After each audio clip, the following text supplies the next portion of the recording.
Bonjour à tous, je suis Céline Engels, coach spécialisée en reconversion professionnelle. J'accompagne les mamans extraordinaires à se créer une vie pro sur mesure sans sacrifier leur vie perso grâce à une méthode d'alignement basée sur la reconnexion à soi. La méthode Je m'aligne, qui est une méthode que j'ai créée. Et donc aujourd'hui, j'ai envie de vous parler mais de la chance, dans le sens où pour moi, la chance n'existe pas. La chance, ce sont des opportunités qu'on se crée. Alors forcément, hein, il y a des moments où on peut se dire qu'on a été chanceux euh, parce qu'il nous arrive certaines choses à laquelle on ne s'attendait pas, auxquelles on ne s'attendait pas. Et d'ailleurs, je reviendrai là-dessus par la suite. Mais d'abord, donc pourquoi aborder la thématique de la chance aujourd'hui avec vous? Parce qu'en fait, je me rends compte que dans les différents coachings que j'ai faits, la majorité des mamans que j'accompagne me disent ah mais c'est dingue, depuis notre premier rendez-vous, il s'est passé ça, il s'est passé ça, j'ai revu telle personne. Et donc en fait, cette chance, hein, ces opportunités arrivent parce que ces mamans extraordinaires ont décidé d'activer le système. Elles ont décidé de changer, elles ont décidé de passer à l'action. Et en fait, quand je dis la chance, ce sont des opportunités qu'on se crée, c'est ça. Donc c'est pas moi qui le dis, c'est les études en psychologie positive qui viennent appuyer ça, dans le sens où finalement le fruit du hasard n'existe pas. Certains disent que c'est la capacité à gagner des concours de circonstances. Et donc en fait il y a une chance passive, comme je disais tout à l'heure, parfois on se dit ah mais tiens là j'ai vraiment été chanceux. En fait cette chance passive qui va être par exemple comme gagner au loto, est une chance éphémère et ponctuelle. D'accord. Alors que la chance psychologique, donc c'est les psychologues en psychologie positive qui différencient vraiment ces deux types de chances, la chance psychologique est une chance renouvelable, et donc en fait elle dépend d'un positionnement personnel, conscient et volontaire. Donc certains auteurs disent par exemple que la chance finalement c'est une compétence. Donc moi qui travaille, travaille dans les qui ai travaillé, qui travaille encore dans les ressources humaines et qui est cette casquette de consultante en ressources humaines spécialisée dans le développement et l'évaluation des compétences, je fais le lien ici en me disant bah tiens la chance c'est une compétence. Oui, dans le sens où une compétence, c'est la trilogie du savoir, du savoir-être et du savoir-faire. Donc à partir du moment où la chance se traduit par un positionnement conscient et volontaire, il y a la conscience, donc il y a le savoir, il y a l'aspect volontaire, donc l'aspect savoir-faire, je passe à l'action, ok. Et alors le savoir-être, c'est l'attitude. C'est vraiment d'avoir cette attitude de chanceux qui va faire finalement que vous allez entraîner des opportunités positives. Donc voilà, donc la chance est en effet une compétence. Euh, et donc je reviens ici, l'idée c'est de faire le lien entre la chance et votre capacité à avoir cette vie épanouie, cette vie idéale que vous souhaitez. Et donc avoir cet équilibre vie privée, vie professionnelle. Je parle de ça parce que c'est la principale chose, le principal équilibre que la majorité des mamans que j'accompagne recherchent. C'est vraiment d'avoir ce temps finalement pour s'épanouir dans leur vie privée mais aussi dans leur vie professionnelle. Et moi je suis une convaincue que l'un n'empêche pas l'autre. Donc on peut très bien vivre de son métier passion. C'est vraiment ça que moi je prône, pouvoir vivre de son métier passion tout en ayant du temps de qualité pour soi, pour sa famille, pour ses enfants, pour ses proches, pour faire du sport, enfin voilà. Donc avoir vraiment un équilibre de vie idéal en fait. Et donc le lien entre la chance et cet équilibre de vie idéal, c'est qu'en fait, euh, les études ont montré qu'il y a quatre grandes caractéristiques, quatre grandes clés, si vous voulez, qui relient les personnes qui ont de la chance. Donc c'est intéressant pour trouver votre équilibre vie privée, vie professionnelle, de savoir quelles sont ces quatre clés, parce que du coup, il suffit de les appliquer à vous-même pour pouvoir justement actionner le système et mettre en place cette vie chanceuse, cet équilibre que vous recherchez. Alors les quatre grandes clés, la première, c'est que ces personnes-là, les personnes chanceuses entre guillemets, savent créer, identifier les opportunités. Ça, c'est la première chose. Donc en ayant justement dans cette compétence, hein, en ayant cette conscience que finalement, il y a des choses qui se passent autour. Donc cette veille finalement sur ce qui se passe autour de vous. Ça paraît assez simple comme ça, mais finalement le fait d'être attentif à ce qui se passe autour de vous, à votre environnement, à des comportements qui changent, à des demandes, à des sollicitations nouvelles, ça va vous permettre de pouvoir créer ces opportunités. Ça, c'est la première clé. La deuxième clé, c'est que ces personnes-là savent prendre des décisions en écoutant leur intuition. Donc aujourd'hui, c'est vrai qu'on est tellement sursollicité par nos téléphones, par les connexions, par les réseaux sociaux, par les enfants, enfin par vraiment ce monde qui va vite et qui bouge beaucoup, qu'on oublie de s'écouter. Et pour pouvoir s'écouter, il faut arriver à faire le calme en soi, pour pouvoir gagner en clarté, justement. Sinon, on est dans la réactivité constamment, et non pas dans de la proactivité. On reviendra d'ailleurs sur le terme de proactivité par la suite. Mais du coup, ici, la deuxième clé, c'est justement d'arriver à s'écouter, à écouter son intuition. Alors l'intuition, elle dure quelques secondes. Et puis après, c'est notre mental qui prend le dessus. Donc il faut vraiment pouvoir être attentif. Mais simplement, par exemple, en faisant de la cohérence cardiaque, en faisant des exercices de respiration, on ouvre, si vous voulez, le champ de cette connexion à votre intuition. Donc ça, c'est ce que je vous conseille de faire, justement. Ça, c'est la deuxième clé. La troisième clé, les personnes chanceuses savent créer des scénarios positifs et autoréalisateurs. Ça veut dire qu'elles ont confiance en la vie, elles ont confiance dans ce qui va leur arriver. Je fais partie de ces personnes qui pensent que tout se passera toujours bien. Et finalement, cette croyance positive que tout se passera toujours bien va faire en sorte que tout se passera toujours bien. Donc évidemment, il y a toujours des choses qui vont moins bien, qui sont plus difficiles, il y a des obstacles, en sachant que la vie nous amène que les obstacles qu'on peut surmonter, il faut avoir conscience de ça aussi.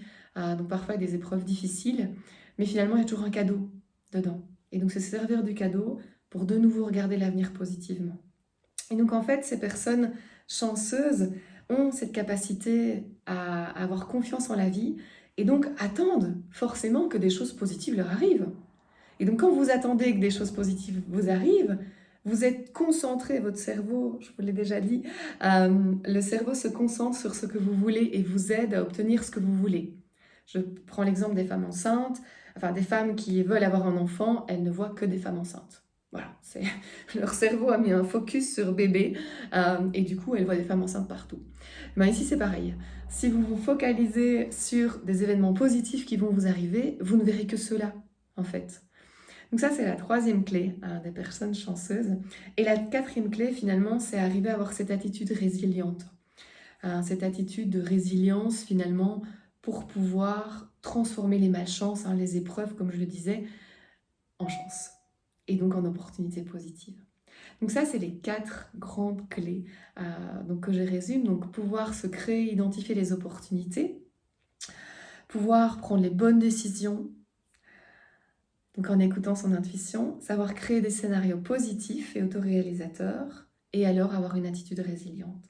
Donc ça, c'est les 4 grandes clés des personnes chanceuses. Et donc comment ça se traduit du coup dans le quotidien pour vous qui êtes en recherche de cet équilibre vie privée, vie professionnelle ou simplement d'être la meilleure version de vous-même aussi, comment ça peut se traduire? Ça peut se traduire simplement par adopter la pensée positive. Donc non pas les petits oiseaux, tout va bien, mais vraiment de vous focaliser sur ce qui fonctionne déjà très bien, sur ce qui va déjà bien dans votre vie, et d'essayer d'être attentive à justement tous ces aspects-là. Donc vous concentrer sur ce qui est déjà ok, ce qui est déjà bien, ce qui vous fait déjà sourire. Donc ça, c'est la première chose. Un autre conseil, ce serait d'être du coup attentif aux opportunités. Et donc là, de pouvoir finalement parfois adopter une slow attitude, de pouvoir ralentir pour justement être plus en alerte par rapport aux choses positives qui pourraient vous arriver et qui vont forcément entraîner des choses positives par la suite. Donc parfois, ça me fait penser Ça me fait penser au film Yes Men, qui ne date pas d'hier d'ailleurs. Mais ce film finalement explique que Jim Carrey, il décide de dire oui à ce qui lui arrive et finalement sa vie change du tout au tout. D'une vie presque de déprimé, il arrive à une vie extraordinaire, il rencontre plein de gens, en sachant que les relations font partie des éléments clés de la sensation de bonheur. Et donc du coup, voilà, pensez à ce yes man et dites oui aux opportunités. Et pour dire oui aux opportunités, il faut forcément pouvoir les identifier. Et pour ça, il faut pouvoir ralentir aussi et pouvoir trier les sollicitations qui se présentent à vous. Donc pouvoir aussi parfois se déconnecter.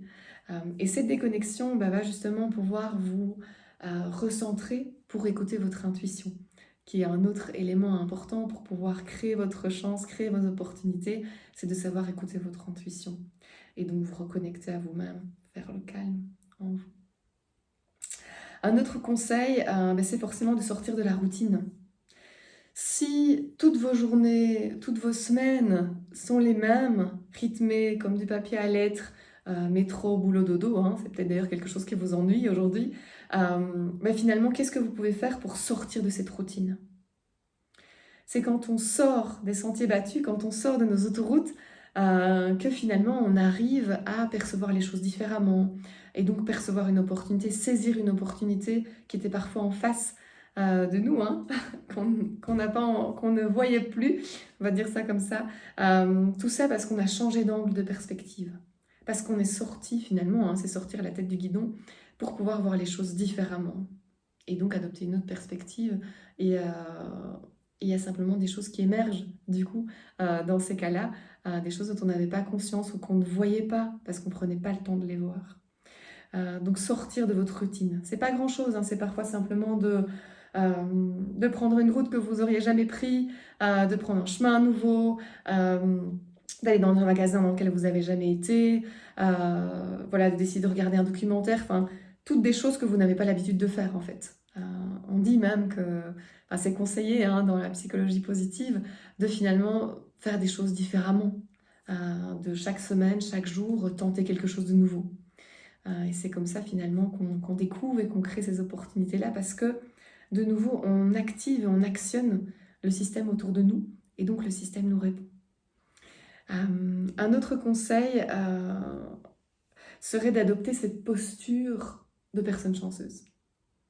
Donc de vous dire, je sais qu'aujourd'hui, je vais avoir de la chance. La chance me sourit. Aujourd'hui, je sais que j'aurai de la chance. Et donc rien que cette attitude vous met dans un état d'esprit positif, du coup enclenche des émotions positives et du coup actionne des comportements positifs. Et donc c'est un cercle vertueux. À quoi j'avais encore pensé ? Oui, justement, par rapport à cette attitude de résilience, c'est de pouvoir accepter aussi qu'il y a des épreuves, qu'il y a des jours où ça ira moins bien, mais c'est pour mieux rebondir. Donc finalement, la réussite n'est rien sans l'échec. Pour qu'un enfant apprenne à marcher, il faut d'abord qu'il tombe. Et c'est comme ça qu'il va trouver son équilibre. Du coup, je fais le lien avec votre équilibre à vous. Parce que justement, quand vous êtes dans cette position où vous savez que vous êtes en train de vous relever de cette situation qui ne vous correspond pas, vous en avez pris conscience, vous ne savez pas encore comment ni quoi faire d'autre, mais voilà, il y a cet élan qui vous pousse à agir. Du coup, vous êtes en train de vous relever comme le bébé qui commence à se lever et du coup, ça fonctionne par essai-erreur aussi. Donc évidemment, forcément, si vous êtes accompagné, c'est beaucoup plus facile parce qu'alors quelqu'un vous prend par la main, mais par la suite, l'équilibre, vous devrez de toute façon le trouver tout seul. Et l'équilibre, c'est une question de... C'est un constant, entre guillemets. L'équilibre, il se trouve et il se recrée au quotidien. Donc, la seule chose constante, c'est l'inconstance finalement. Donc, la seule chose constante, c'est le changement, disait notre ami. Donc, voilà, un dernier conseil pour pouvoir créer votre chance et du coup créer ces opportunités qui vont faire que vous allez avoir votre vie idéale, que vous allez passer à l'action, que vous allez avoir cet équilibre, cette vie finalement passionnante et exaltante dont vous rêvez. Donc passionnante et exaltante, moi je m'emballe quand je dis ça. Pour certains ça peut faire peur, pour d'autres ça peut parler. C'est une vie exaltante pour vous en fait, évidemment, quand je dis ça. Et donc pour faire ça, un autre conseil, c'est de toujours avoir une idée, un projet d'avance. Donc finalement, c'est l'anticipation qui va vous permettre aussi d'être dans cet état d'esprit de chanceux en vous disant, mais tiens, ce serait quoi moi mon projet idéal? Ce serait quoi ma vie idéale? Ah mais tiens, là j'ai une nouvelle idée. Donc c'est peut-être pas une idée qui va aboutir, mais c'est peut-être une idée qui va faire que vous allez prendre un contact. Ce contact-là va vous présenter un autre contact qui finalement dire, ah oui mais tiens en fait mon fils, ma fille, elle a parlé de ça, ça t'intéresse? Et donc de fil en aiguille, vous allez construire votre projet pro-idéal, votre vie idéale avec cet équilibre, avec cette sérénité et pouvoir vivre pleinement en étant dans votre plein potentiel. Donc voilà, j'avais envie de vous parler de la chance, finalement de ces opportunités qu'on se crée. Parce que le but finalement, c'est que vous soyez acteur, actrice de votre propre vie et d'être justement dans cette proactivité dont je parlais tout à l'heure. Le fait d'être proactif, ça change tout. Quand on est réactif, on est dans cette réactivité, donc en fait on est dans notre ego et donc en fait on subit beaucoup de choses. Quand on est dans la proactivité, donc la dynamique est complètement différente. Il y a cette notion d'anticipation, il y a cette notion de contrôle et de reprendre sa vie en main, ça change tout. On ne subit plus, mais on décide. On décide de passer à l'action. On décide d'activer notre réseau, de contacter une personne qu'on n'avait plus contactée depuis longtemps. Donc, en fait, on actionne les choses, on se met en action. Et donc, l'idée, c'est ça. C'est de vraiment pouvoir bouger vos dominos, hein, comme on dit. Il faut actionner le premier domino pour que tout s'enchaîne et vous puissiez voir cette belle fresque qui arrive par la suite. Voilà, du coup, je vais loin dans mon imagination. Mais donc, l'idée, c'est vraiment de revenir acteur, actrice de votre vie pour créer cette chance, créer ces opportunités qui vont faire que vous allez obtenir la vie idéale que vous rêvez. Donc voilà, je vous invite dès aujourd'hui à sortir de vos routines, à imaginer plein de choses, de nouvelles idées, à laisser libre cours à votre imagination aussi pour justement actionner le système autour de vous et de passer à l'action. Un petit pas tous les jours pour arriver à avoir votre vie idéale. Voilà, si vous voulez d'autres conseils, d'autres astuces pour avoir votre vie idéale et trouver votre équilibre entre votre vie privée et votre vie professionnelle, être une maman extraordinaire, sereine et équilibrée qui peut vivre de son métier passion. Je vous invite à vous abonner à la chaîne, comme ça vous recevrez forcément toutes les nouvelles vidéos. En tout cas, vous saurez qu'elles sont, dès qu'elles sortent, vous en aurez la nouvelle. Sinon, vous pouvez aussi vous abonner à woodyou.expert. Voilà, Woodyou, métier passion. Donc, je vous dis à très bientôt pour de nouveaux conseils. À bientôt!